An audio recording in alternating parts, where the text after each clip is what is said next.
Leslie Merklinger. And I'm Arif Noorani. And we work together on new program development, which we're very excited to be sort of spearheading some of the evolution of the process that has been in place for a while. Linda, it's great that you're here because Linda really did shape the process so beautifully, and we're happy to pick up the mantle and move it forward. And in some ways, I like that one of the key words that you guys had in your presentation was more.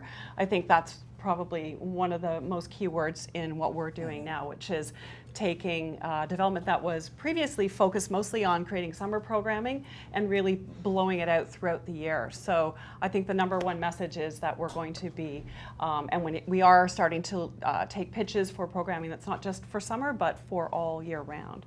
And the fantastic collection of pilots that were delivered under Linda's watch last year resulted in not just some great new summer programming, but also new programs for the fall and a couple of projects for early 2016, and some podcast content too. So it's really exciting to kind of really take all of the great ideas and the new pitches and really look at where they could live in the schedule year-round, and whether they live on terrestrial radio or whether they live in the new original podcast stream that we're creating. So, if you want to talk a little bit about the podcast initiative. Sure, and I want to let people know that we're releasing the pitch guide this week. So if you go to cbc.ca/pitch, you can find out all about what we're looking for in new radio programs, as well as original podcast series, as well as the documentary project. So there's tons of detail there. So we're not going to do as detailed presentation as the doc project, but we're going to release that this week and send a note to everyone. In terms of what's new this year is that we are looking at original podcast series. So that's something that CBC is really keen to do. There's a big growth in podcasting and audiences going to that, and we want to be part of it. So we're looking for pitches for original podcasts, and they can be a range. Like, we're interested in podcasts that are driven by one host and character driven, to ones that are more investigative, research heavy production. So there's it's a big ballpark in terms of what we're looking for. And in the pitch guide, we do give you a sense of what we're looking for in radio programs versus podcasts. And podcasts, in a nutshell, there's more flexibility around format, length, style and tone, more than you would have in a radio program. So. And I think it's interesting we have a very audience-led philosophy of development. So I think when you're thinking about podcasting, and again, we've kind of tried to articulate a bit of this in the pitch guide, but when you think about the difference between listening to a radio show and then choosing to download and listen to a podcast, they're different experiences. The listener has a different relationship to the content. So that's just something that we're bearing in mind when we're looking at projects. And when you guys are thinking about your pitches and how you want to conceive of an idea, that's one of the distinguishing factors for a podcast is it can have a slightly different sound. It can have a different relationship to the listener. It's something like opening a book and choosing to fully engage with that content rather than be part of an audience listening to a radio show. So there are differences and there are opportunities on both the terrestrial radio pitch side and the podcast side. And if you don't really know where it might rightly land, don't worry about it. Just bring us your ideas and we can have that conversation, and we can sort of look at different, I'm going to use the word everyone's using, different iterations. We can look at how it could be more suited to a terrestrial show versus how it could be suited to a podcast.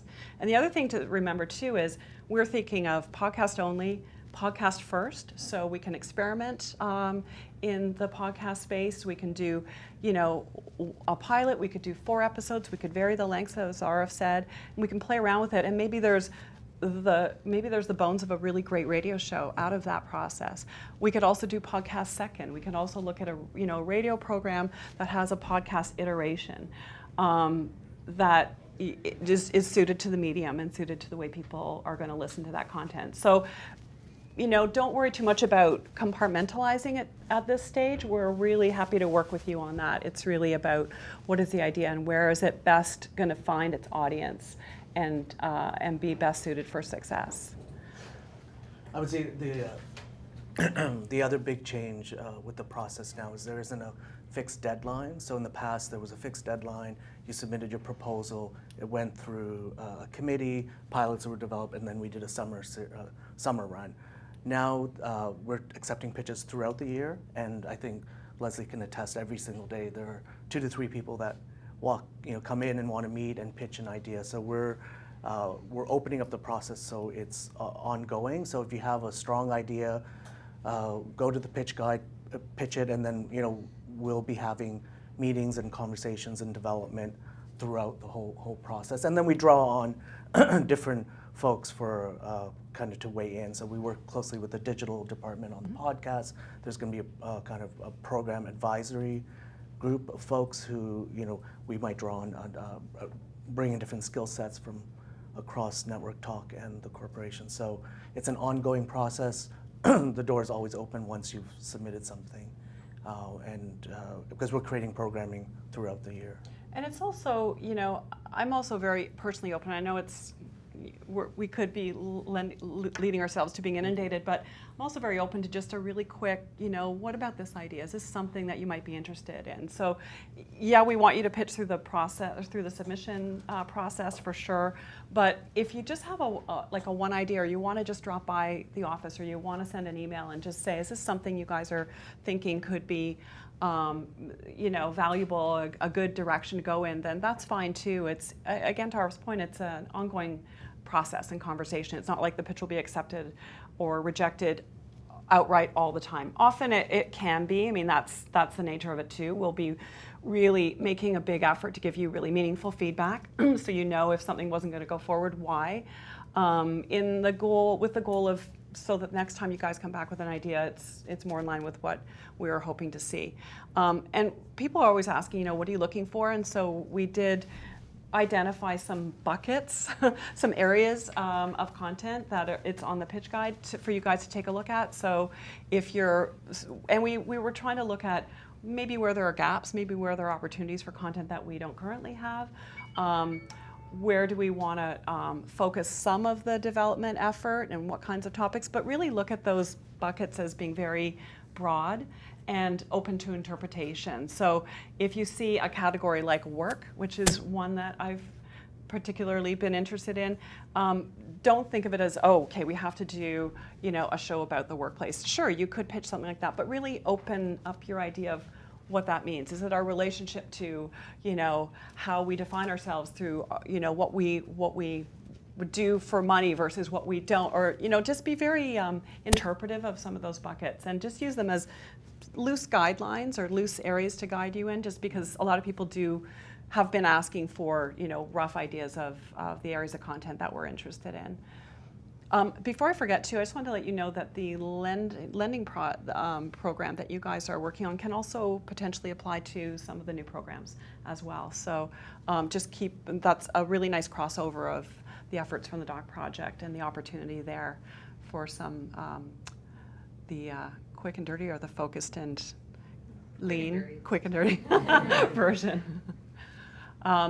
So I think, and we do want to really open this up across the country, and I think we don't want to lose what has been so successful, which is to really have, the participation of people from across the country in the development process. So again, to just underline what Arif said about the process, we really do want to sort of continue to utilize that amazing resource in terms of looking at pitches and talking about them, but then maybe taking them back to a little bit of a smaller and potentially more strategic process, where we'll look at where audiences seem to be, where we seem to see opportunities in the schedules, sort of bringing in some ratings information in terms of the decision making on what goes forward and what doesn't. And of course, budget is always going to be a factor in determining what goes forward and what doesn't. And if it doesn't go forward right away, maybe it's something that we keep working on and it happens in the next fiscal as well. So again, the idea of rolling decisions and conversations is really a key message here. And we're also working across departments. So a lot of the new shows we're doing are being led by Network Talk producers, but we are also involved in collaborations with news, syndication, the regions, as Leslie mentioned. The TV side, we're looking at, can we do a TV, podcast that aligns with Keeping Canada Alive, which is the big fall TV series that CBC is launching. So is there a podcast version of that brand that we can launch in the fall to support and to cross promote, in a sense? So it's be really kind of open, especially with the podcast opportunities, and think about how they can fit in with different great projects that are already happening. Mm-hmm. That's kind of the headlines. We were just going to take 5 minutes, and we have no PowerPoint. You put us to shame. Are there any questions? And again, so much of the detail and the information is already up online in the pitch guide, so hopefully that fills in a lot of your questions, but happy to answer any if you have any. One of the great things about podcasts is that they're so flexible in terms of length, so you can find one that's 15 minutes or one that's 40 minutes. Is there a lot of flexibility in terms of the total number of podcasts? So like if I have an idea that would only go for 5 shows or something like that? Yeah, absolutely. The one challenge there is building an audience, and that's just a question that we would want to just sort of put on the table. If you have a short run podcast series, it's a challenge. It's like, and the internet is like drops in the ocean when you put a podcast out. So, it's just a question that we'd want to ask ourselves, is how are we going to make sure there's awareness built for that series? But absolutely, the medium lends itself to that beautifully, and it lends itself to experimentation. And maybe you do 4 episodes and then you say, you know what, we could do more, or we could shift it slightly and add on to it. So it's not relegated to a set season, which is a real opportunity for sure. Yeah. And there's definite flexibility in the length of the podcast and the format. The kind of pitches we're getting are, completely opposite. One is for a podcast that's personal columnist, that's 4 minutes long. Another one would be investigative crime space one that's an hour each episode or longer. So we're really open to all that. Is there any interest in hearing even a short 3 to 5 minute kind of trailer for what somebody had in mind? Does that absolutely. Does that help? And in fact, if there's any project that you guys are pitching that is character driven or host driven, it's really important to have that sample for sure. I think I find it personally very difficult to give meaningful feedback on a pitch unless especially if it is in the podcast space and it's character driven. I think it's all about that person and how they come across. So for sure. I have a question specifically about music. I know from working on a show that is pretty reliant on that in the terrestrial domain that our podcasting rights are quite a bit more limited. Is there any talk of expanding that? It's a problem. I think there is some discussion about having umbrella agreements, and Jeff Ulster is the one to talk to you about that, because that is something. I was in Vancouver with him and the music team out there, and the same question came up because it is really a challenge, but we would love to do more in that space with music. So right now it's a bit of a roadblock, but there are efforts to try to ease that. Yeah. Just another question too, are there any limitations when it comes to, let's say, pairing with an organization, like a non-CBC entity? No, and actually that's a good point, and I forgot to mention that. Unlike the terrestrial service, we do have an opportunity for partnerships in the podcast space. So whether it's partnering for sponsorship or whether it's partnering for just two bodies that kind of have a similar interest in creating some content, for sure. It's a great opportunity to talk about partners. Absolutely. When I think about the audience for radio, I think, for most of us, it's a national audience, and you want, but podcasts, they tend to be more specific, speaking to a specific group.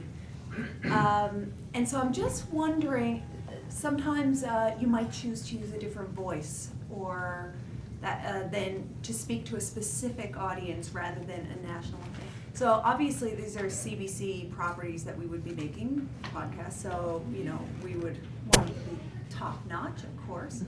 But I wonder, what about some of our policies and standards around broadcasting? Could any of those, like language, for example, could any of those things be relaxed in the podcast context?